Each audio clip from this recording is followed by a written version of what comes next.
सुप्रभात प्यारे बच्चों। हिंदी की कक्षा में आप सभी का स्वागत है। प्यारे बच्चों, पिछली कक्षा में हमने अपने जो हिंदी की जो पुस्तक है उड़ते पंख, उसके पाठ संख्या 13, जिसका कि नाम है आज्ञाकारी घटोत्कच, उसको हमने पढ़ा था। उसके अभ्यास के प्रश्नों को हमने किया था और जो भी उस पाठ के बाद और पाठ के अंतर्गत जो भी आने वाले जो कठिन शब्द हैं, जो शब्दार्थ हैं, उसकी चर्चा हमने की थी। प्यारे बच्चों, आज हम अपनी जो व्याकरण की पुस्तक है जिसका कि नाम है हिंदी व्याकरण दीपिका, उसका पाठ संख्या 17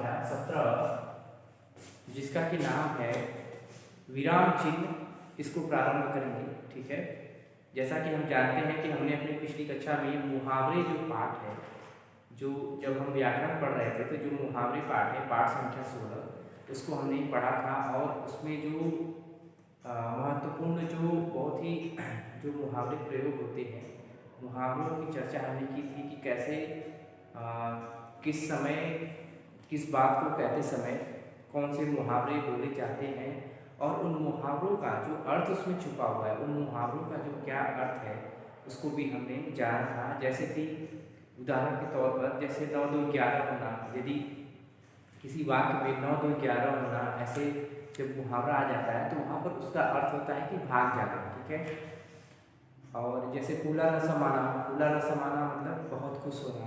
श्री गणेश करना यानी काम शुरू करना है। जैसे कि यदि कोई वाक्य हम बोलते हैं कि आज मेरे घर बनने की जो प्रक्रिया है उसका श्री गणेश हो चुका है, तो इसका क्या मतलब हुआ कि जो घर बनने की जो प्रक्रिया है उसमें काम जो है वो उसकी शुरुआत हो चुकी है। तो इस प्रकार से जो विभिन्न प्रकार के मुहावरे हैं, इसको हमने चर्चा कर लिया था। और आपको गृहकार्य के रूप में भी हमने कुछ इसमें दिया था कि गृहकार्य के रूप में आपको जो करना है, जैसे अर्थ पढ़कर मुहावरा लिखो, जो पृष्ठ संख्या 100 है, 100 जो पेज नंबर उस पर हमने बोला था कि जो मुहावरे आपको पढ़ाए गए हैं उसका अर्थ लिखिए और उसका जो वाक्य बनाना है ये भी हमने आपको समझाया था और गृहकार्य में भी दिया था। तो प्यारे बच्चों, आज हम आगे बढ़ते हैं विराम चिन्ह की जो पाठ है, पाठ संख्या 17, उसको आज हम लोग पढ़ेंगे। ठीक है, तो सबसे पहले हमको समझना होगा विराम का अर्थ क्या होता है। विराम का अर्थ होता है ठहरना या रुकना। ठीक है, ठहरना या रुकना, विराम।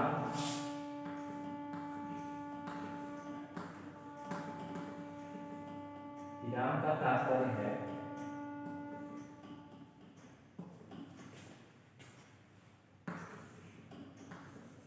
ठहरना या रुकना।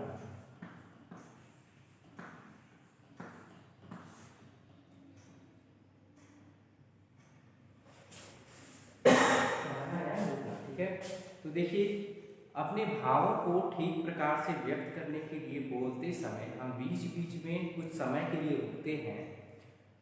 लिखते समय हम अपनी बात को स्पष्ट करने के लिए कुछ चिन्हों का प्रयोग करते हैं, इन्हें ही विराम चिन्ह कहा जाता है। जैसे यदि हम कोई बात बोल रहे हैं तो वहाँ पर जो हम थोड़े समय के लिए रुकते हैं या फिर जो विराम लेते हैं, या फिर यदि कोई ऐसा वाक्य है जिसमें हमारी जो भावनाएं हैं, खुशी की भावनाएं हैं, या फिर हम बहुत ही क्रोधित हैं या उदास हैं, तो जो भी विस्मयादिबोधक शब्द होते हैं उसके आधार पर भी वाक्य का उच्चारण होता है। जो वाक्य है, वाक्य को हम कहते हैं और शब्दों का उच्चारण होता है। ठीक है, तो उस प्रकार से जब किसी भी वाक्य को हम बोलते हैं, चाहे वो कहानी हो, कहानी के अंतर्गत आने वाले वाक्य हो, चाहे ऐसे आमतौर पर जो भी वाक्य हम बोलते हैं, तो वाक्य को बोलते समय जो उसमें बीच बीच में जो हम विराम लेते हैं, जो रुकते हैं, उन्हें हम विराम चिन्ह कहते हैं। ठीक है, अपने भावों को ठीक प्रकार से व्यक्त करने के लिए बोलते समय हम बीच बीच में कुछ समय के लिए रुकते हैं। लिखते समय भी हम अपनी बात को स्पष्ट करने के लिए चिन्हों का प्रयोग करते हैं, इन्हें ही विराम चिन्ह कहा जाता है। आपकी पुस्तक में इसकी परिभाषा दी गई है, तो इसे आप याद कर लीजिएगा। याद क्या करना है, ये तो बहुत ही साधारण सी बात है कि जैसे मान लीजिए कि उससे क्या होता है कि उससे जो बात है वो अच्छे तरीके से समझ में आती है कि वो बात जो है वह किस संदर्भ में कही गई है और किस प्रकार से कही गई है। विराम धारणा को प्रकट करने के लिए जिन चिन्हों का प्रयोग किया जाता है उन्हें विराम चिन्ह कहते हैं। ठीक है, एकदम साधारण तौर पे यदि आपको इसकी परिभाषा देनी हो, एकदम साधारण तौर पे, वैसे तो विस्तृत रूप में आप समझ गए कि जैसे जो भी बात है, किसी भी बात को कहना है तो वहाँ पे उस बात को कहने का तरीका क्या है, कहाँ पे हमें थोड़ा रुकना है, कहाँ पे जो यदि प्रश्नवाचक वाक्य है तो क्या तुम जा रहे हो, तो वहाँ पे यदि प्रश्नवाचक वाक्य है तो उसको उसी तरीके से हम उसी भाव के साथ जो अपनी बातों को रखते हैं उसी भाव के साथ, जैसे प्रश्नवाचक कोई वाक्य है तो आप कैसे पूछेंगे, कैसे कोई वाक्य बोलेंगे, आप यही तो कहेंगे कि क्या तुम कल स्कूल आए थे, या फिर क्या तुमने अपना काम पूरा कर लिया है, या क्या तुम मेरी मदद करोगे। तो उसमें जो पूछने का तरीका है, जो बोलने का तरीका है, उसमें प्रश्नवाचक जो शब्द, प्रश्नवाचक जो वाक्य है उसमें जो चिन्ह लगा हुआ है उसको देखते हुए हम अपनी, वह किस लिए लगा हुआ है, क्योंकि वहाँ पर वो बात उसी प्रकार से कही जा रही है। ठीक है, उसी प्रकार से जो पूर्ण विराम है, जो अल्प विराम है, जिसको कि कॉमा कहते हैं अंग्रेजी में, उसको अल्प विराम कहते हैं। तो सबसे पहले एक परिभाषा इसकी हम जान लेते हैं। वैसे परिभाषा तो आपको जो हमने बताया वो एक विस्तृत रूप में आपको समझ में आ गया है कि जहाँ पर भी किसी बात को कहने में यदि हम कुछ समय के लिए रुकते हैं, ठहरते हैं, या फिर जिस प्रकार से अपनी बात को व्यक्त करते हैं, अपनी बात को रखते हैं, वही क्या कहलाता है, विराम चिन्ह का प्रयोग होता है। तो वही मतलब उसके कहने का तात्पर्य ये है कि आप किसी भी बात को बेहतर तरीके से या फिर जिस भाव में कह रहे हैं यह बताने के लिए विराम चिन्हों का प्रयोग होता है कि वो बात किस भाव में कही गई है, क्या वह प्रश्नवाचक वाक्य है, या फिर कोई वह विस्मयादि बोधक शब्दों का प्रयोग हुआ है, या फिर कहाँ पर अल्प विराम है, कहाँ पर पूर्ण विराम है। ठीक है, तो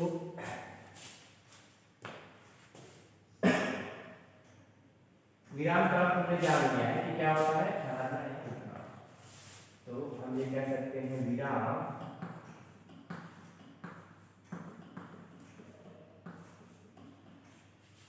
यानी ठहरना,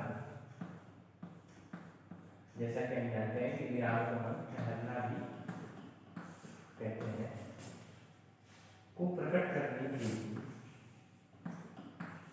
को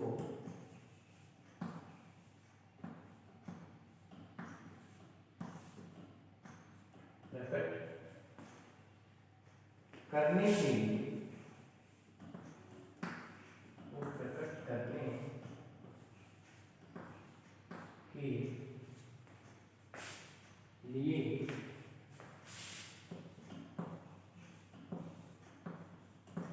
को प्रकट करने के लिए जिन चिन्हों का, जिन चिन्हों का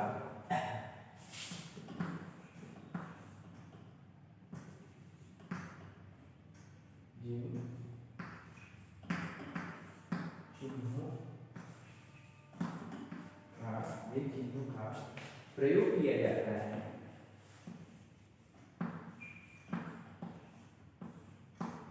प्रयोग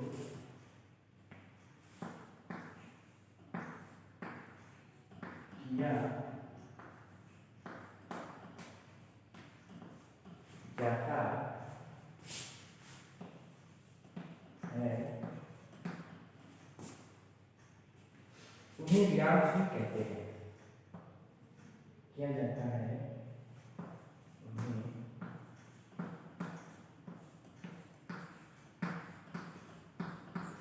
विराम चिन्ह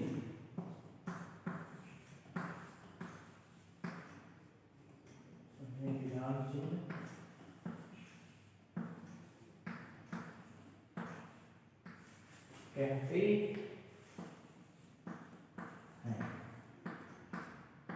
ठीक है प्यारे बच्चों, तो इसकी जो परिभाषा है वह बहुत ही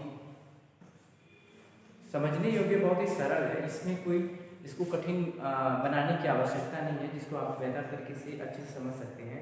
हाँ, जो इसमें देखने के लिए जो आपको जहाँ पर ध्यान देने की जरूरत है वह यह है कि आपको यह पहचानना है कि जो विराम चिन्ह है उनको किस नाम से जाना जाता है। ठीक है, ये तो साधारण से परिभाषा है। विराम यानी ठहरना को प्रकट करने के लिए जिन चिन्हों का ये आपके पुस्तक में भी दिया है, तो आपको समझाने के लिए हमने यहाँ पर लिख दिया। तो देखिए, सबसे पहले हमें यह जानना है कि जो विराम चिन्ह है, जो विभिन्न प्रकार के विराम चिन्ह है, उनको कैसे पहचानें, उनका नाम क्या है। ठीक है, प्रमुख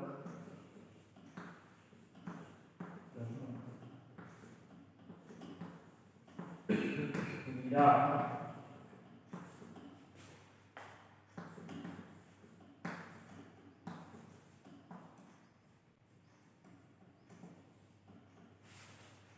प्रमुख विराम चिन्ह।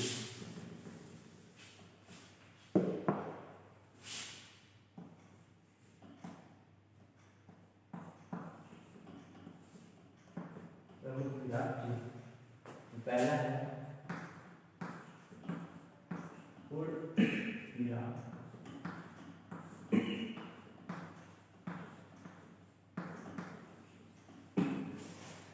पूर्ण विराम,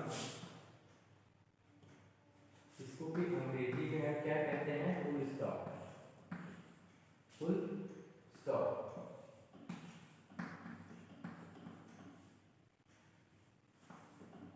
जिसका चिन्ह ये होता है। ठीक है,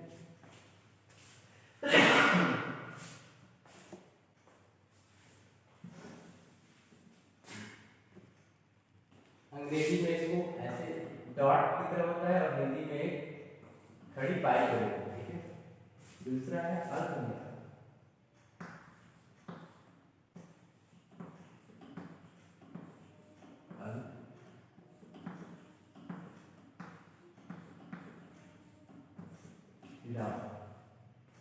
अल्पविराम को क्या कहते हैं, कॉमा। कॉमा, ठीक है, और इसका जैसे ऊपर है मुझे। तीसरा है प्रश्न सूचक।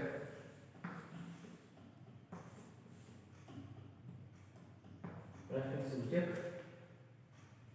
चिन्ह।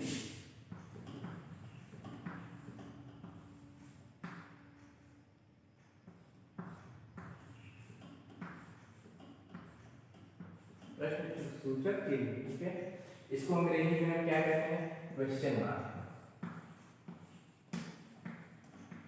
क्वेश्चन मार्क,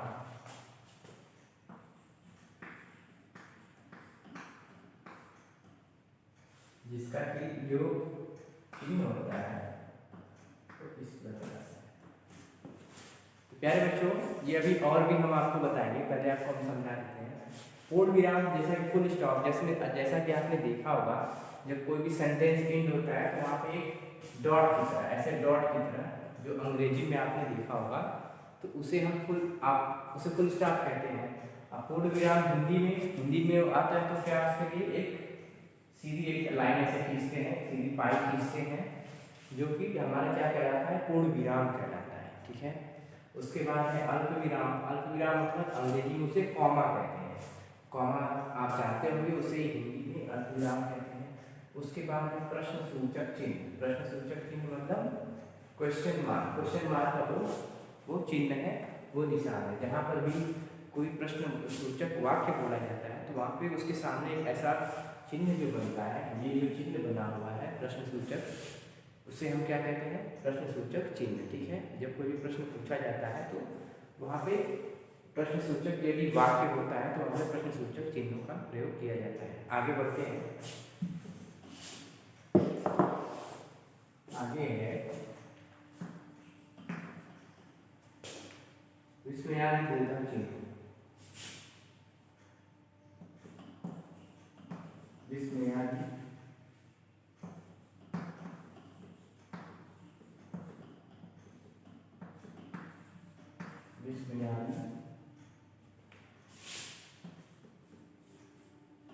बोधक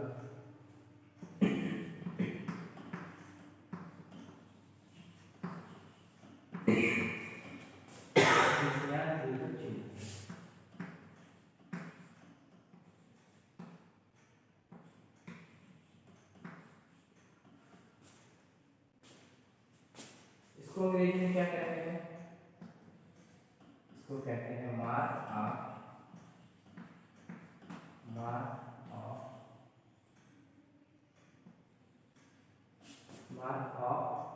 एक्सक्लेमेशन, मार्क ऑफ एक्सक्लेमेशन,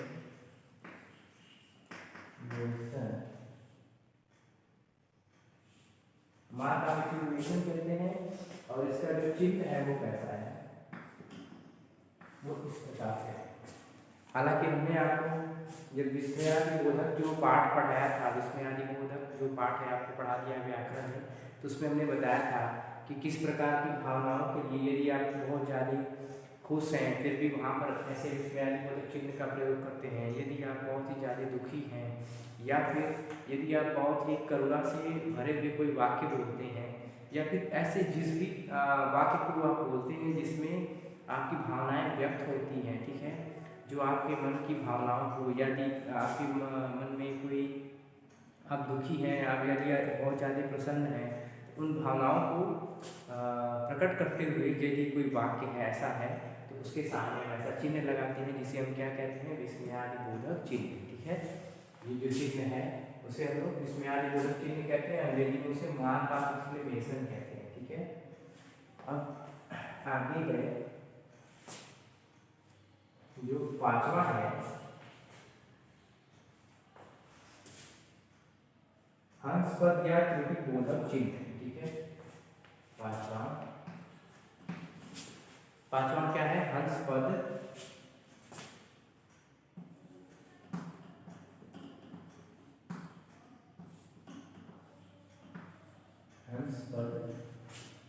या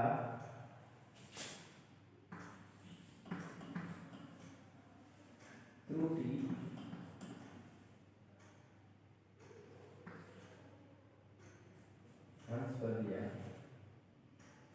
इसको ऊपर लिख दिए देते हैं, ऊपर आपको समझ में आएगा अच्छे से, ठीक है। यहाँ पे पूरे इसको मिटा करके ऊपर लिख देते हैं।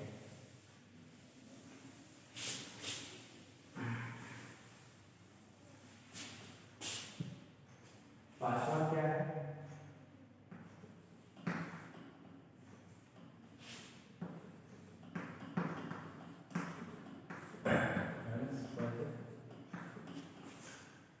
या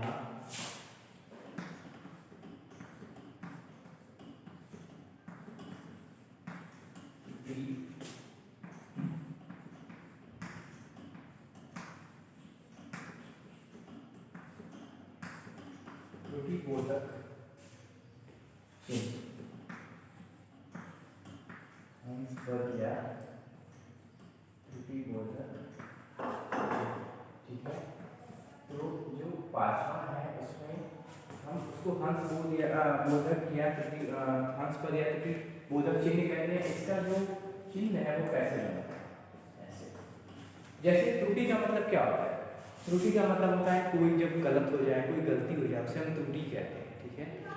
तो जब कभी कहीं कोई वाक्य उसमें कोई त्रुटि आ गई है, कोई गलती हो गई है, तो उसे हम एक ऐसा चिन्ह बना करके उस शब्द की जगह पे ऐसा चिन्ह बनाते हैं और फिर उस शब्द में शुद्धि कर देते हैं, ठीक है। उस शब्द में शुद्धिकरण जो करते हैं, खैर और भी विस्तार से हम इसे बताएंगे। जो जो हम अभी आपको बता रहे हैं एक एक जो चिन्ह है उसके बारे में आपको हम बहुत ही विस्तार से आपको बताएंगे,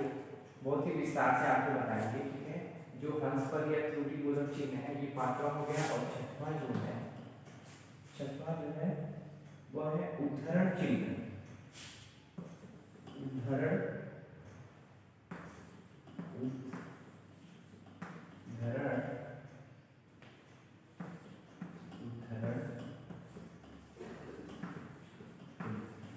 देखिए अभी हमने आपको सिर्फ इसके बारे में ऐसे ही हल्के में बताया हुआ है। अभी एक एक जो आपको इसके अंदर जो एक एक हम बता रहे हैं विराम चिन्ह, उसको हम बहुत ही विस्तृत से विस्तार रूप से परिभाषा के उदाहरण के साथ हम बताएंगे। पहले हम ये जान लेते हैं कि जो विराम चिन्ह हैं उनके प्रकार कितने हैं, वो कितने होते हैं, पहले हम ये जान लेते हैं, ठीक है। तो अभी हम पढ़ रहे हैं उद्धरण चिन्ह। उद्धरण चिन्ह को हम अंग्रेजी में कहते हैं inverted commas, inverted commas, inverted commas. और इसका जो चिन्ह होता है वो इस प्रकार से, ठीक है, ये इसका चिन्ह है, उद्धरण चिन्ह, ठीक है, उद्धरण चिन्ह इन्वर्टेड कॉमास। तो प्यारे बच्चों, इसको हम विस्तार से परिभाषा के और उदाहरण के साथ अगली कक्षा में हम बहुत विस्तृत रूप में चर्चा करेंगे, ठीक है। आज हमने जो भी आपको पढ़ाया उसे आप एक बार फिर से दोहरा लीजिएगा, अगली कक्षा में पुनः मिलेंगे, ठीक है। तब तक के लिए धन्यवाद।